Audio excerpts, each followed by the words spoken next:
What's up, people? Wherever you're watching this, whenever you're watching this, if you're watching this during December of somehow on Christmas, have a happy Christmas. Now, this news will happen about December 16th and the days before it. Let's start. First off, we're going to start off with a big news. This December 16th news is that this happened on December 13th. There's this group called COP28, and it has nothing to do with cops, to be honest. Well, sort of, because they are looking at how greenhouse gases and how global warming is happening. And they finally agreed to a fossil fuel deal with the UK climate minister of Graham Stewart. And they also participated in the conference of the World's Climate Conference, which happened in 2023 there in Dubai in the UAE 2023 Climate Conference. Nice. Then we have the UK news, British news. Firstly, the Prime Minister appears at a COVID inquiry will be one of the most important ones. The Prime Minister, Rishi Sunak, actually gave evidence towards the COVID-19 public inquiry in London, and those public inquiries are sort of investigations about tragedies, and they talk to the people who've been through those tragedies and were involved in those events. And he said to eat it out to help scheme. Well, Sunak said that. And Sunak came up with this when he was challenger the Exchequer and the politician in charge of the UK's money. Well, he thought of this when he was in that position. And then he allowed up to 50% off the cost at any meals and pubs during August 2020, which makes him a good hero. And then our next UK news goes ahead to tributes paid to a poet and performer. Sadly, this poet died on December 7th, and his name is Benjamin Zephaniah. He suffered from dyslexia, and he didn't survive to Christmas. How sad.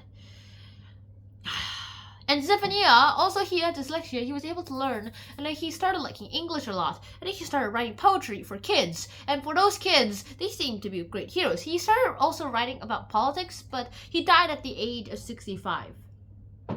And this week's silliest headline is from Newsround, astronauts find tomato that was lost in space for 8 months. Yes. Now let's go around the world. Firstly, let's go to Spain. Cinemas have been fined for banning snacks. Now, their cinema called Yelmo has been fined just for banning snacks that weren't bought inside the cinema. They're all like, hey, if you're buying, where did you get that snack? From the local 7-Eleven. Well, you can't, sorry, but you can't bring that in. Why? New rule. Every snack you're eating during a movie, you have to buy it here. What? That's a dumb rule. No, it isn't. It's the rule. It's the rule. Fine. And then Yellomo was sued by a group called FACWA, a group that protects the rights of customers, and they got fined £25,000. Now let's go to the US. Now you might know that song, the rockin' round the Christmas tree, da da da da da. And that was written and sung by Brendan Lee 65 years ago. And today, in 2023, that became one of the top song in the top charts. After 65 years, it was created, meaning it was 23. Let me do some math here. 23 minus 65 equals minus 42. And add that to 2000, and you'll get 1958. It was created in 1958, and this year, the first music video of that song has been created for it, which let it go up into the ranks. And Brendan Lee is pretty old, and she does like Christmas, pretty much. Now we're gonna go to Kenya, where there have been more power blackouts. And this happened on December 10th. It was hit by a power blackout again. And it is a third time in 4 months that this large part of the country has been hit with it. And they lost their electricity supply. The hardest hit was on the airport, which was the local airport, which was the biggest airport in the whole country too, where visitors would come in. The electricity company, Kenya Power, actually said it was because of a faulty line. But the government, however, went inside and is now investigating it. Then finally, on our final around the world trip, we're gonna go to Kyiv, Kiev, Ukraine. Kiev, Ukraine, and the headline is Children Return Home from Russia. Now, the Russians and Ukrainians have been at war since February of 2022, and they are still at war. It's not over yet. However, 6 Ukrainian children who have been taken to live in Russia have now been sent home. And Ukrainians have about 20,000, Ukraine says about 20,000 children have been forced to move to Russia or Russian-occupied areas, and only 400 have so far returned. And that it's just 1 out of 50, which is 2%, which is just 2% of the children who are taken to Russian-occupied or Russia territories have only returned. And yeah, they are still at war, which is a bad sign.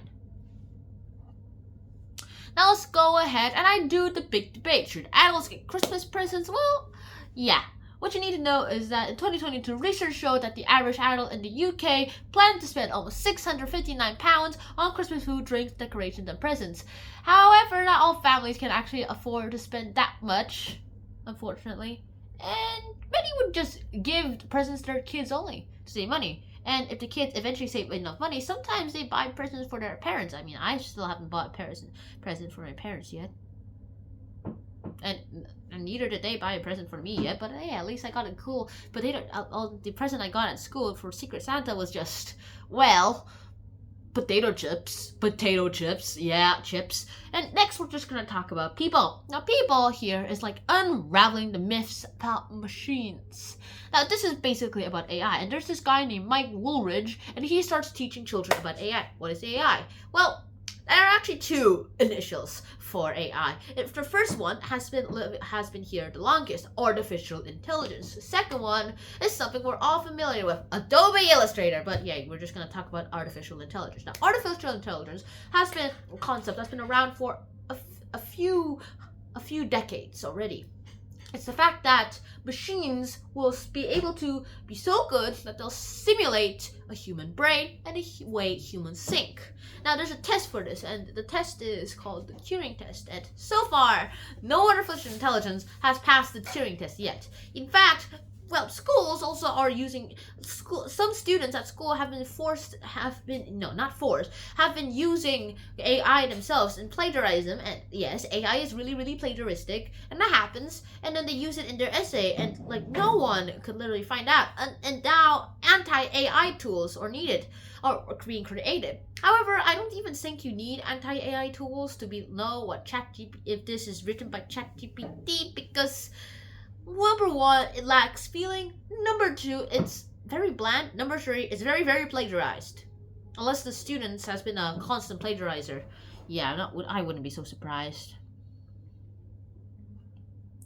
Next, we have to talk about the animals and the environment. And study actually reveals advert confusion. Now here, let me explain. Confusing advertising can mean customers wrongly believe certain products are environmentally friendly, and a study has found that. And a study was set up by this group called the ASA, aka Advertising Standards Authority, which makes sure all adverts in UK stick to certain guidelines. And the ASA deals with all kinds of adverts, from those on TV to the ones in magazines. And the ASA interviewed people about phrases used in advertising, and people were the least sure about the term biodegradable. Biodegradable actually means that the product will naturally break down and it won't harm the environment at all, which some products are said to be, but don't are. Yeah. And the animal of the week is maned wolf. It's a female maned wolf called Lua is set to join the pack, a pack of other maned wolves in the Pineland Zoo in Devon, England. And maned wolves were once a common part of South America, but they are now endangered and extinct in Uruguay. And they are very shy animals, so zoo visitors will have to be patient if they want to spot Lua or her mate Tolok. And their lifespan is up to 50 years. Habitat are tall grasslands and forests, size about 90 centimeters tall, slightly taller than gray wolves thanks to their very long legs. Their diet is small mammals as well as vegetables and fruit. Hey, they're omnivorous. And the fun fact, they're not actually a type of wolf. Man wolves are only a species called Kyroskin. Also, they do look like wolves.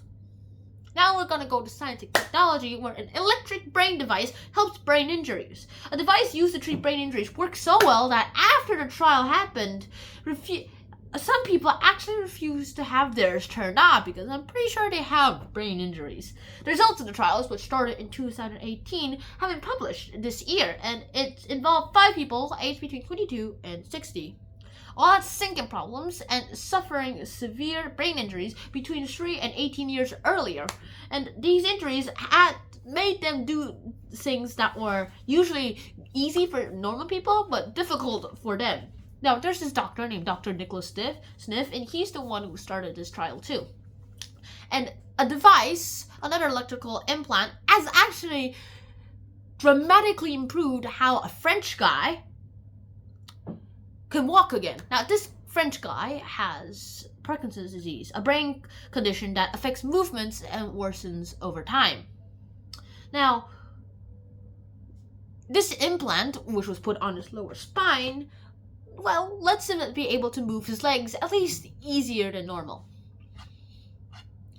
Now, we're going to talk about sports. Now, Christmas Eve explained. Now, Eve Perisset was born on Christmas Eve, aka December 24th of 1994 in Saint-Priest, which is in France. And she has no idea why her mom has called her Eve, although she does. Her mom said that she wanted to call her Mylène. It's French. And then, for some reason, they called her Eve. No reason why yet. And footballers' fun, festive season. La la la la la la la la la la la la la la. I love Christmas time, and that's what footballers Eve Preziot Eve Preziot says, and she's looking forward to it because it's her birthday the day before Christmas. So technically, she could get 2 presents every year. Nice. And last but not least, entertainment. Now, movies have been greater. In fact, I like the new Aquaman movie. I like the new Shazam movie. Yeah, every superhero movie for me is good, but it doesn't also have to be superheroes too. In fact, first off, we're gonna have to talk about Chickens on the Run. Now, Chicken Run is a series of movies that started out in 2000, and they are stop-motion movies about a bunch of chickens who are trapped on a farm, and they are trying to escape. And that farm has a bunch of people, and I'm guessing that has lots of malicious plans. And this was created in stop motion. In fact, the creator of this said, Artman said, it took 6 months just to get the first 40 seconds filmed. In fact, it's a stop motion, so photograph, move, photograph, move, photograph, move. Yeah, I've done this myself too. Now, next up, we're gonna have to talk about Percy Jackson. Now, if you've watched the first 2 Percy Jackson movies, the first one is good, but the second one, lots of people think it's very, very unplot-worthy. So that's why the Percy Jackson movies were cut. But now, a new series on Disney Plus called Percy Jackson and the Olympians is happening. It's aired since December 20th, and it's basically a spin-off of the book in a TV series. Also, I still enjoy the movies. I don't care if it's not related to the book at all. And now, Supersonic. There's just Shadow to star in Sonic 3. Now, fans of the Supersonic video games have basically known Sonic for a long time. He's fast, also not as fast as the Flash. However, he is known to be having lots of rivals and lots of friends too. He was supposed to, in Shadow, basically a black version of Sonic, is supposed to be the rival of Sonic, and however, he'll be in Sonic 3 and will be a main character. And now, this week's watch list, the famous 5. And there are plenty of adventures in this new TV version of Enid Blyton's popular book series. In fact, there's also an old TV series based on these books too, which cartoons. And the famous 5 is gonna start here again. The setting's 1939, and yeah. And finally, my favorite here, Diary of a Wimpy Kid. Cabin Fever, a Disney Plus movie, a Disney Plus series again. And it's about Greg again. He wants a new gaming console. Why do people like games? And he gets in trouble a lot, so he's not sure he can get it. Bam. And that's it. That's it. I hope you guys enjoyed this episode, and until next time, schnatt out. Peace. And wherever you are, be safe, be good, and wear your seatbelt.